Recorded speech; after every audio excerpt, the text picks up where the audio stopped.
Así que la presentación, digo, del festival, que se hace un añito así de apertura oficial.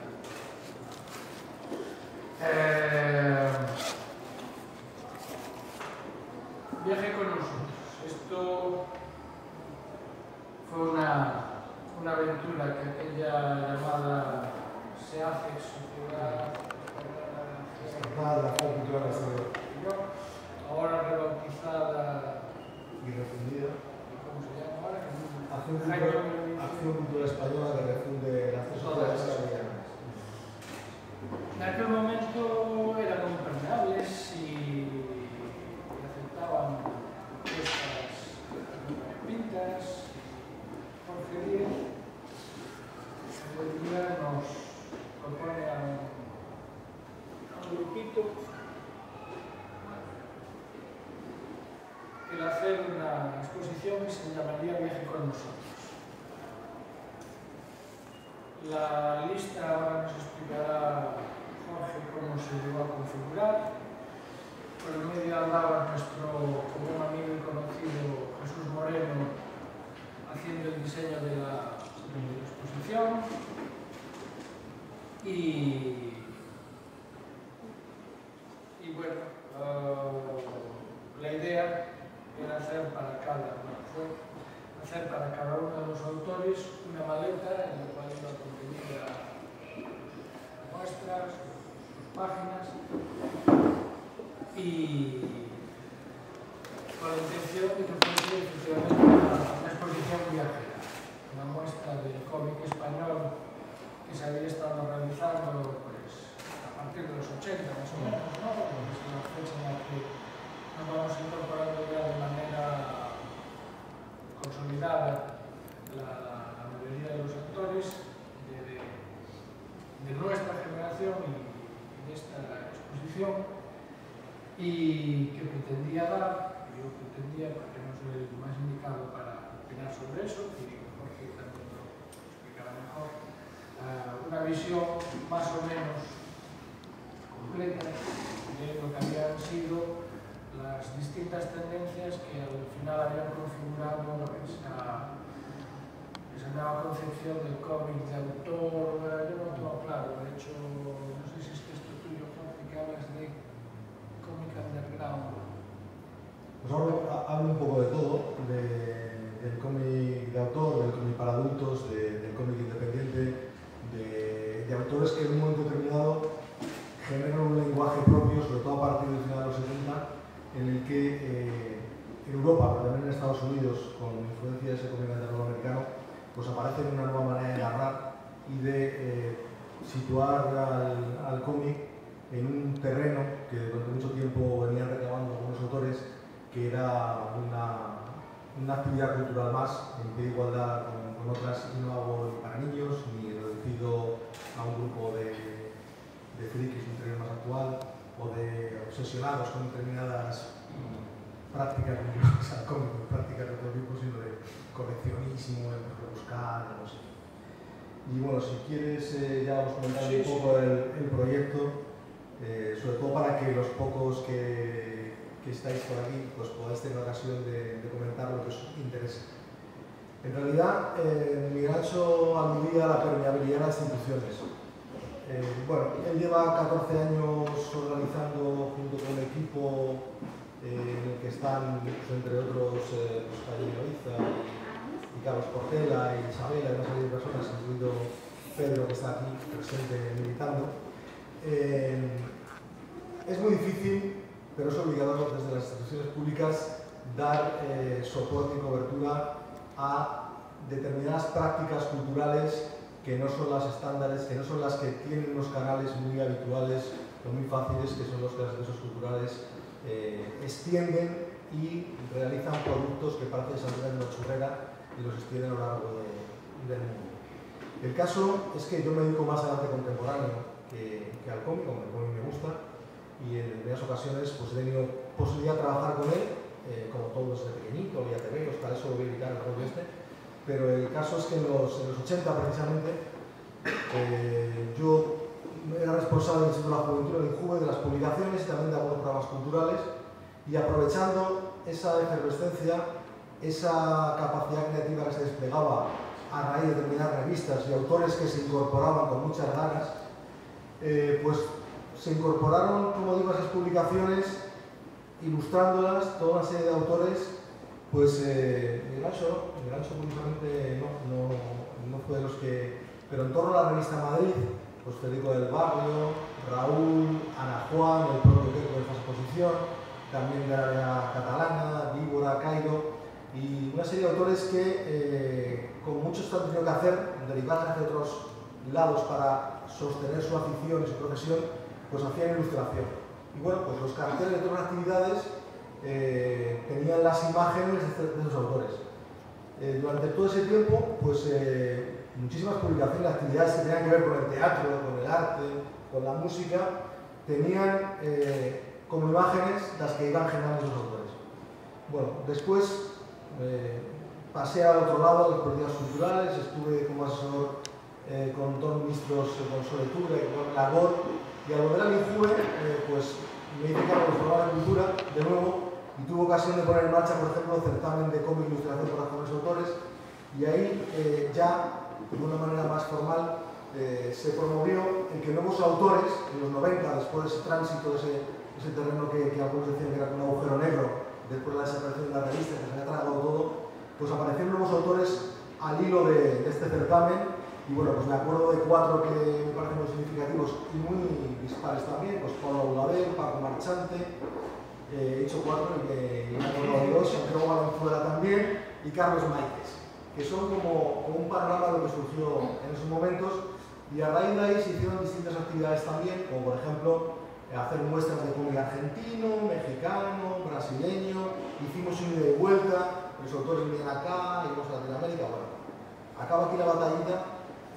Porque después, al cabo del tiempo, y a raíz de un proyecto de arte contemporáneo en América Latina que funcionó muy bien, pues esa teórica permeabilidad yo la aproveché para proponer a SEAFEX, que ahora es ACE, Cultura Española, que el cómic reivindicaba desde hace mucho tiempo un lugar en pie de igualdad con el resto de actividades culturales, y sin embargo, por esta sociedad estatal que promovía actividades básicamente en arte contemporáneo, nunca había tocado el cómic. Sí es cierto que algunas muestras de mano de la Red de Centros Culturales de España, de la ECI, había estado por Latinoamérica, igual Cervantes, pero las típicas, tópicas muestras de unas serie originales, cronológicamente secuenciados, o de obra de autor, y no con un tratamiento que en ese salir del gueto al que el cómic muchas veces lo han relegado, o también se ha relegado, yo creo,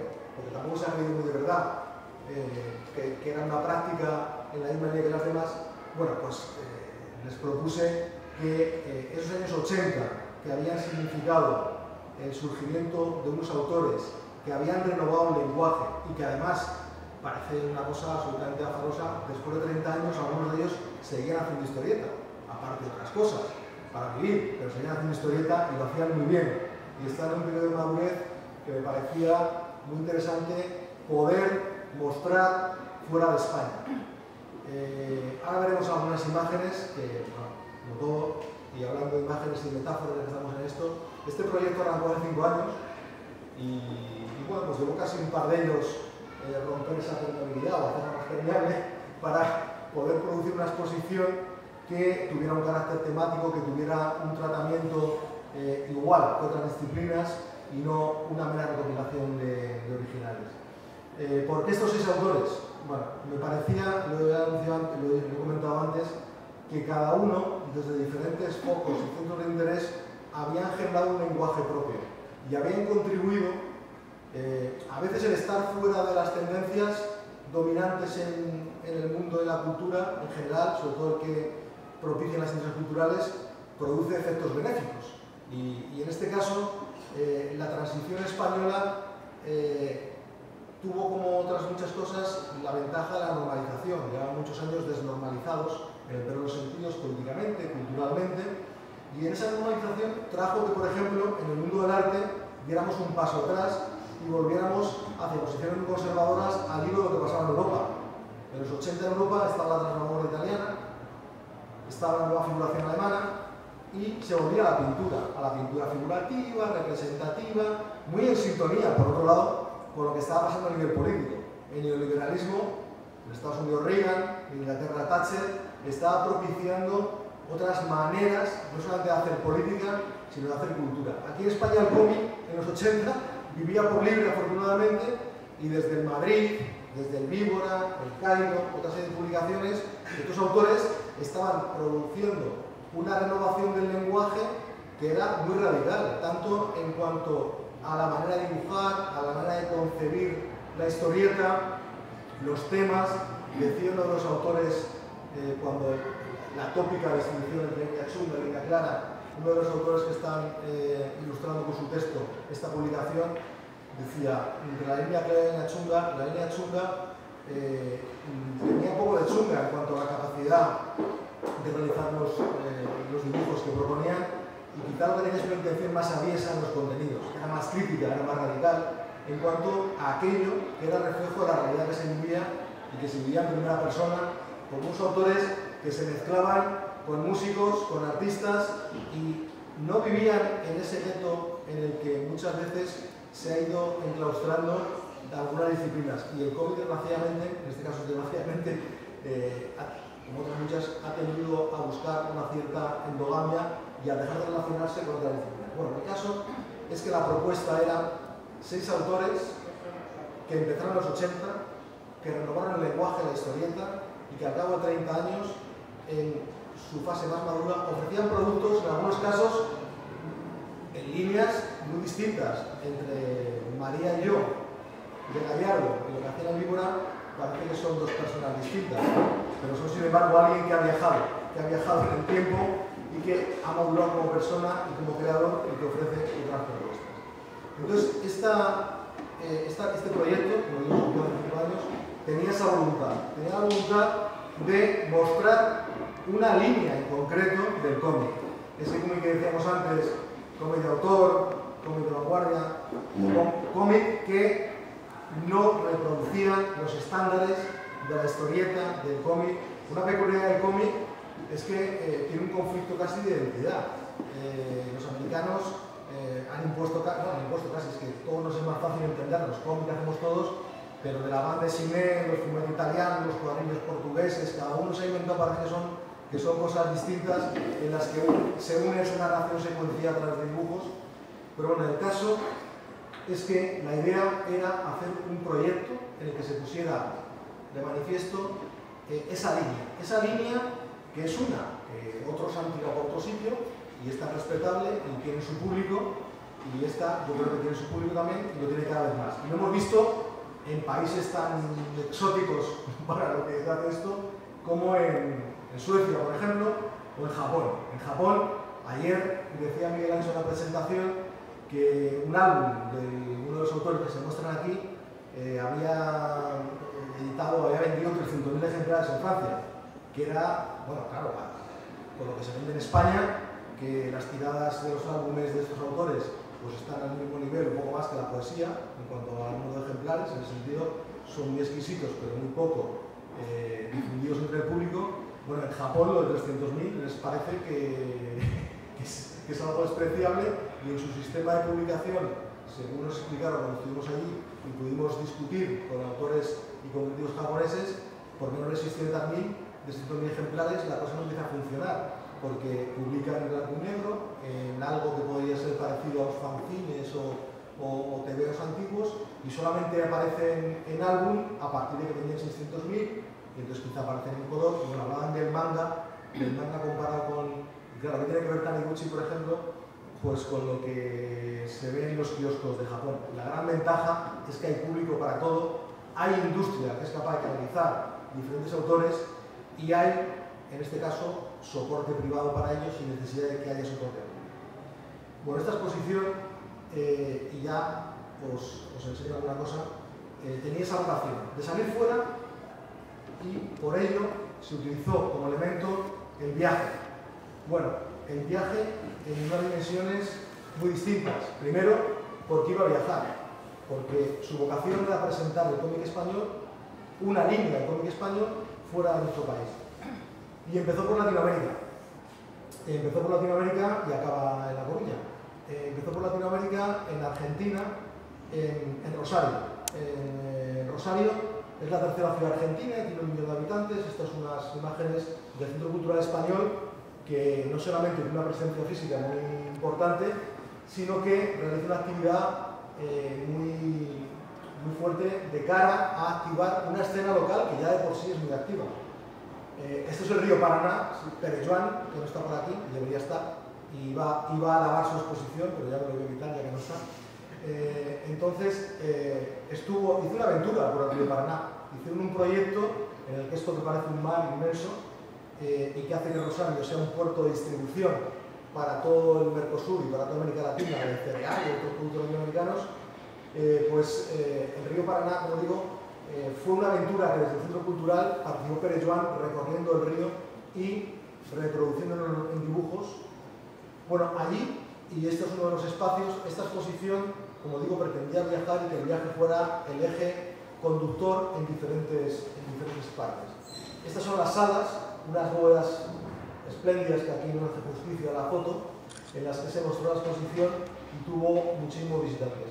Previamente, la exposición se inauguró en otoño de 2008 en la Casa Encendida de Madrid, antes de empezar el recorrido latinoamericano, y batió todos los récords de asistencia, lo cual no es una garantía de nada. En esta idea de confundir cantidad y calidad, pues a veces la asistencia de alguien que pasa mirando algo y que no se para ni 30 segundos a ver lo que hay ahí, pues bueno, los políticos lo contabilizan, está bien que llegue el alcalde de aquí, esta ciudad, aunque confundiera el nombre del director del festival, se comprometiera públicamente a que iba a seguir la 15 edición y mucho más, porque bueno, pues es lo menos que puede hacer, algo que funciona, que tiene éxito, que tiene público, pues que tenga el respaldo público y que tenga continuidad.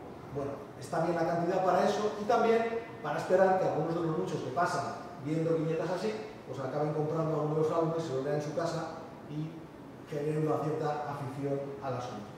Bueno, todo esto iba a cuenta de que, no sé a qué iba a cuenta, pero quería decirlo, y la exposición en América Latina empezó, nosotros queríamos que estuviera en espacios que no fueran connotados por el sector del cómic, o sea, que no fuera cómic y fuera para consumo de comiqueros irredentos o de gente que pasaba por allí y que estuvieran en igualdad con otras muestras culturales.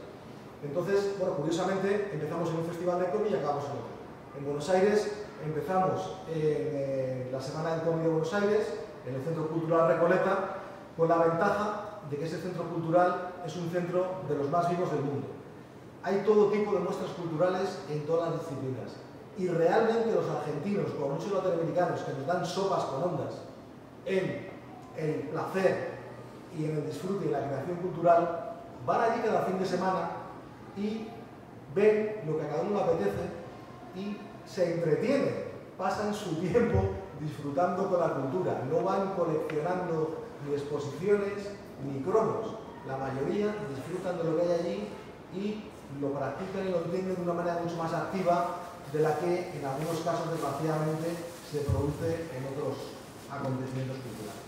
Bueno, pues como digo, empezamos en Buenos Aires, seguimos en Rosario, como he visto antes, llegamos a Uruguay, en Montevideo, que también hay una actividad cultural muy importante, un núcleo de autores muy interesantes, muy interesados también por estos autores españoles y que participaron en una charla como esta, bastante más amplia de público, pero igualmente interesante como lo será esta cuando tengáis la palabra para poder decir lo que os parezca y preguntar lo que es.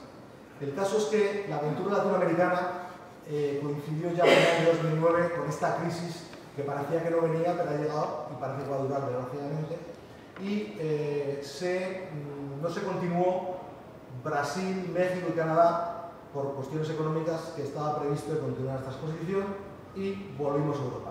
Volvimos a Europa y nos fuimos al frío Estocolmo, al Cervantes, con Keiko, y ahí tuvimos la muestra con un público pues más o menos como el que está aquí, pero muy interesado porque salvar el frío de Estocolmo a las 7 de la tarde en enero para ir a una charla sobre autores de cómic español, pues todos los que había ahí, una de dos.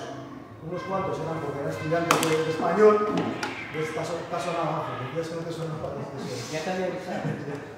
Bueno, total, tuvimos una charla en la que pudimos ver el interés que había desde un territorio que, para empezar, pues no se caracteriza por tener una producción de historieta contemporánea pues muy significativa dentro de los escasos conocimientos que tengo, sin embargo otros países como Finlandia que sí que la tienen. Y bueno, ahí tuvimos una charla muy interesante y se mostró la exposición en otra sala absolutamente distinta, porque una parte que nos fijamos mucho es que esta exposición, el concepto de viaje, estuviera incorporado también en el propio formato de la exposición y en la propia fórmula que nos permitía llevarla y hacer una metáfora respecto a lo que queríamos contar. Esta es la sala de Buenos Aires y este es Queco firmando en un libro, ahí encima de la estufa, muerto de frío, a un señor que fue a la charla, latinoamericano, y que se quedó encantado. Bueno, prueba de que hacía mucho frío en Estocolmo. Aquí estamos delante del río Roger. Antes de La Coruña estuvimos en Japón, ya me he referido antes, y realmente fue un choque, aunque ya sabíamos en parte de qué iba la cosa. Fue un formato también distinto, lo adaptamos a la sala. En todos los lugares que hemos estado, además de la propia exposición, teníamos un lugar, igual que tiene aquí la biblioteca, en viñetas, con 100 álbumes de los 6 autores que están incluidos en la exposición. En algunos sitios los enganchábamos con cable, por aquella prevención, sobre todo en Latinoamérica, los clichés que tenemos nos funcionan siempre, y ahí los enganchábamos con cable para que la gente no se lo llevara distraídamente, aunque más vale algunas veces que alguien se lo lleve porque realmente le apetece y lo disfrute. Bueno, el caso es que en Japón, cuando hicimos además de poner el cable, los japoneses no se hicieron el harakiri, pero casi, que como pensábamos que un ciudadano japonés se iba a llevar algo que estaba puesto allí que era para consumo. Y bueno, efectivamente, la realidad da fe de las cosas, no pusimos los cables y los 100 ejemplares volvieron y ahora están incorporados a la biblioteca de viñetas en el Pax. Bueno, en Japón tuvimos ocasión de departir sobre manga y cómic, Gallardo y yo, con el señor Ono, que pues, hay especialistas en todos los sitios. Este señor se dedica a la cultura de masas, básicamente al cine y a la historieta, y da clase en la universidad japonesa, y se acordaba de que en los 70 estuvo en España y tenía absolutamente estaba fijado con el víbora y con todo eso, era una especie de imaginario que tenía él, pero por otro lado los autores que conocía europeos al margen de esto no tenían nada que ver, eran líneas distintas, y esta chica que aparece en la foto con él es una autora de manga convencional, en el sentido de lo que entendemos por manga, los que no nos gusta el manga en general, y bueno, ya nos explicaron ahí que dentro del manga, pues obviamente dentro del cómic, de la historieta, hay maneras distintas de hacer. Todo se puede hacer de una forma o de otra y afortunadamente en Japón, como digo, hay público para todo tipo, incluido para la historia española. El señor Ono nos recomendó encarecidamente que si íbamos a Kioto, que fuéramos a ver, claro, el Museo del Manga, porque bueno, pues es de las cosas más importantes que fuimos a Kioto, pudimos hacerlo, no Gallardo, que se quedó bloqueado por una chava en la universidad, no cogió el tren, no sé cuánto más.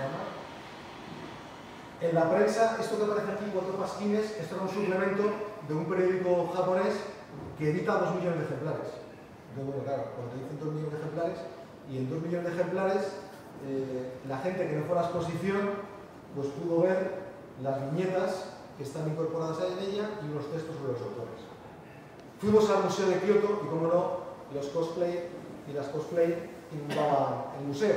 Por cierto, con mayor dedicación y por hacer una crítica dentro de esto a los japoneses y japonesas que lo intentan por ahí, con poco éxito en mi opinión, respecto a los originales que son estos que nos han. Bueno, el caso es que en el Museo del Manga, esta chica, por cierto, era una trabajadora, no era una aficionada, era una trabajadora que estaba así, vestida para ir a tono con el asunto. Bueno, había una cosa que era, aquí pueden leer el manga de todo el mundo, es decir, el cómic de todo el mundo. Pues claro, obviamente, en un museo que tiene miles de ejemplares, a ver qué es lo que hay en todo el mundo. Y bueno, aquí ya comprobamos, en mi caso con disgusto, que los franceses tenían colocado a Bilal y nosotros teníamos colocado, Bilal está por aquí, y teníamos a Mortadelo y Filemón como expresión, pero bueno, digo públicos para todos. Teníamos también el Black Sun, lo que pasa es que Pero era no una está posición francesa, sí, Ah, sí. ves, Está aquí, pero... No me fijé. Pero seguro que Como está no como es francés. El caso es que lo curioso de este museo es que no es un museo muerto, sino que es un museo, aquí está en contra del infierno, como síntesis de la aportación a la historieta universal. En fin. El caso es que es un museo que está tan vivo que la gente está leyendo en los sitios más inverosímiles. Porque claro, el cómic está pensado para leerlo, y para verlo, y para disfrutarlo, pues de manera individual o colectiva, pero con un libro en la mano. Entonces, tienen recopilado todos los centenares de ejemplares de autores japoneses desde que, como tal, a principios del siglo, se empezó a dedicar a este tipo de publicaciones. Y el museo es un festín, parece una biblioteca de verdad, viva, en la que por todos los rincones, niños, mayores y demás, están leyendo.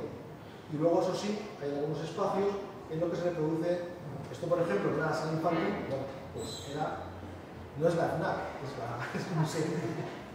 Y bueno, los cosplays estaban por allí, diseminados por todo el museo, haciendo sus cosas. Y espléndido museo, podías encontrar todo, la pequeña dificultad de que al no leer japonés, no te entendías, no te enterabas de nada, salvo de las muñecas, pero bueno, ellos lo disfrutaban y realmente es un museo útil, no es un mausoleo, es como debe ser todo museo, algo que conserva, pero que pone a disposición de todos un patrimonio, en este caso el del cómic. En este país han habido varios intentos, hay en Cataluña con el Museo del Cómic, La Coruña, el alcalde ahora que está tan favorable, igual se le podía proponer rentabilizar esta experiencia y generar un museo. No me neallo, porque... Bueno, no, yo como vengo de fuera, me parece que cuando hay algo vivo, tan vivo como este festival, 14, en fin, bueno, era una idea. Una idea que ha sido pasada por el sable de esta cosplay. Bueno, en Japón hay otras cosas, y ese choque de culturas que va desde el Zen hasta que se quedan dormidos los pobres en cualquier sitio, porque trabajan muchísimo, y se quedan dormidos, momento que Gallardo aprovechaba clandestinamente para hacer dibujitos ahí, como lo que en la parte de abajo, y parece que va a hacer un cuadernito de estos de viajes en los que explica su experiencia japonesa. En Japón hay un cruce cultural salvaje que después de la Segunda Guerra Mundial entró la cultura occidental a saco y se han producido muchas cosas. Bueno, vamos a la exposición, que es de lo que estamos hablando.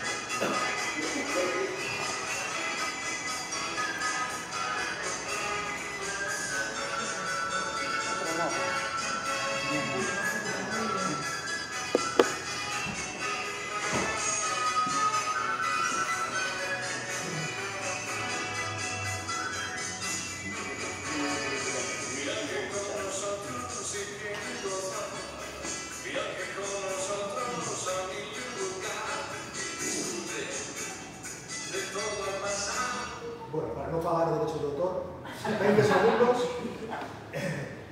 La exposición estaba centrada en el viaje, como os comentaba, tenía una vocación viajera y bueno, estaba en los 80 y en los 80 pues esta canción de la Orquesta Mondragón me parecía que venía bien para hacer una metáfora de lo que se pretendía también desde el título.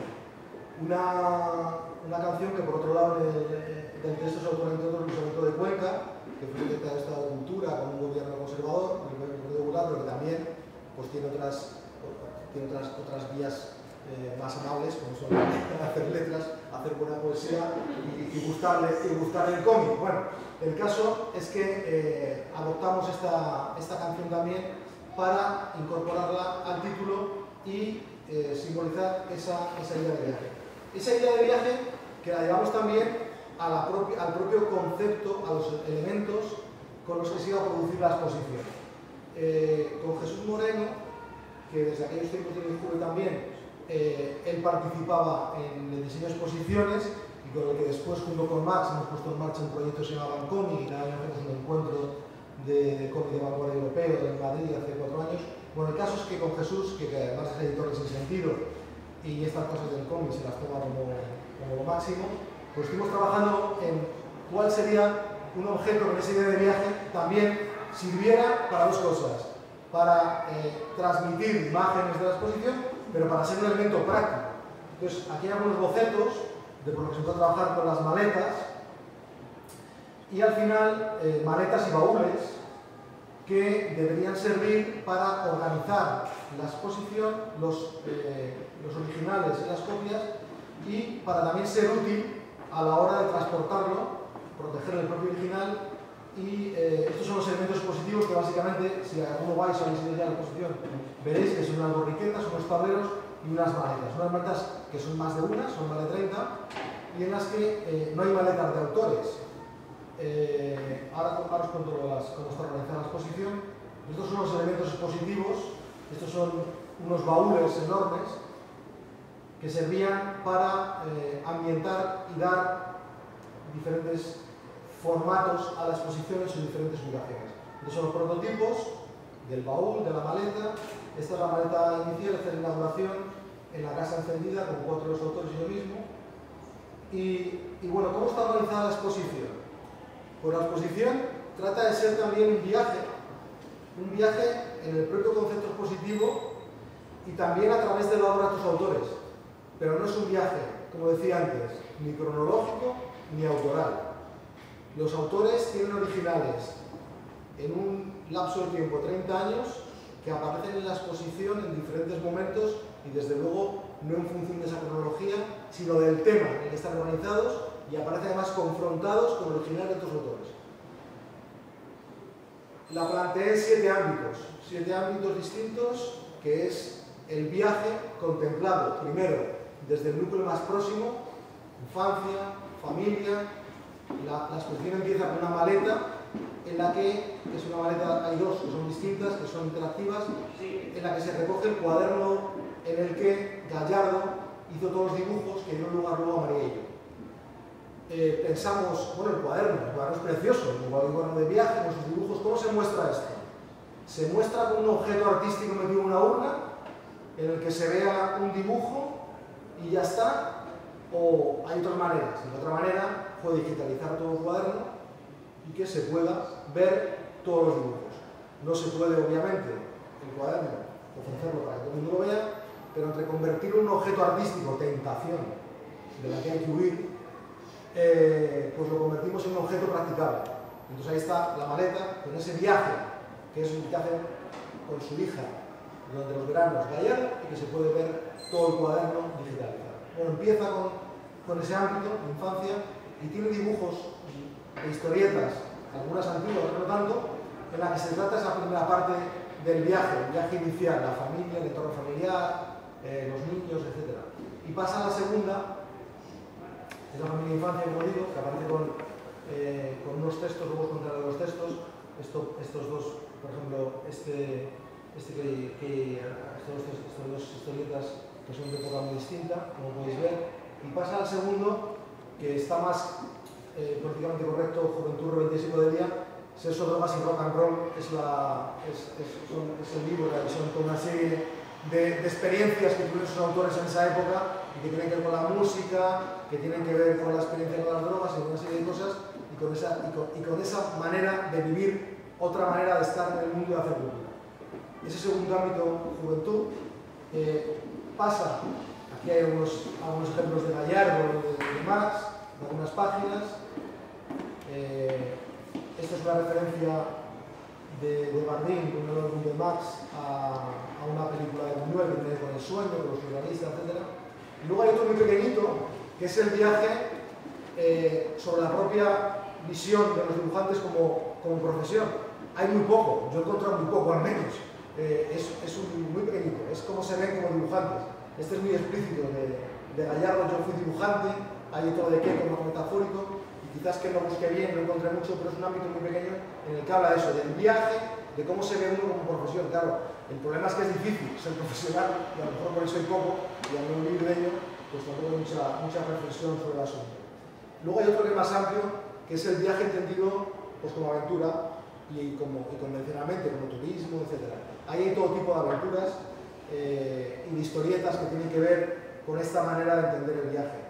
Bueno, aquí aparece otra vez Bardin, Gallardo, Charmou. Y luego hay otro, que es el más amplio, en el que es el viaje a través de la cultura y cómo cada uno de ellos lo ha incorporado en sus trabajos. Y ahí aparecen referencias a la ciencia ficción, un tema que en su momento trabajó Miguel Ancho bastante. Hay otros temas con el cine clásico, con la música, y hay todo tipo de originales y de trabajos de estos autores enfrentados. Aquí aparece, por ejemplo, una referencia clara a Picasso en el trabajo de Queco. Este de la izquierda es uno de los primeros de Miguel Ancho. El otro tiene que ver una canción de Ruiz, de Gallardo. Y luego, perdón por la pedantería, pero se cierra con el viaje por el amor y la muerte como un viaje vital en el que aparecen dos ámbitos en el que se recogen muchos trabajos con una presencia importante de Miguel Ancho en el tema del amor, que trabajó también mucho en una segunda etapa y con álbumes que yo creo que son de los que bueno, van a quedar pero para siempre en la historia del cómic español. Y un último que trata sobre la muerte. Esos 7 recorridos por el viaje y por las obras de esos autores están salpicados con textos que lo que hacen es lo contrario de lo que a veces se les pide a los dibujantes, que ilustren un texto. En este caso yo lo que he hecho ha sido ilustrar esas imágenes con el texto mío que da argumento de la exposición, muy pocos fragmentos, y luego con fragmentos de textos que a cada uno de ellos les pedí que eligieran un autor que desde lo próximo hablara de su obra, de su trayectoria. Miguel Ancho eligió a Carlos Portela, otros autores eligieron a otros y cada uno hizo un texto. Entonces yo he extraído fragmentos para que los textos ilustren esas imágenes. Y además, para complicarlo más, busqué autores de la literatura universal que trataran el tema del viaje. Y hay textos de Caballero Bonal, de Claudio Magris, de Jack Kerouac, que van también punteando ese recorrido y que dan pistas y hacen justo lo contrario de lo que les toca hacer a ellos a veces, ilustrar un texto. Bueno, una especie de juego reivindicativo y también de buscar diferentes lecturas. La exposición, por eso, ayer me pasó una experiencia que, bueno, que ya la había tenido, pero que no se la he contado antes, pero me dejó tan impactado. Y es que este trabajo de casi 5 años, pues vi 2 personas que lo vieron en 5 minutos. Y además, en los 5 minutos fueron capaces de saltar a los pitufos de los superhéroes. O sea, que era una especie de condensación universal del cómic. Entonces, bueno, yo lo que pretendía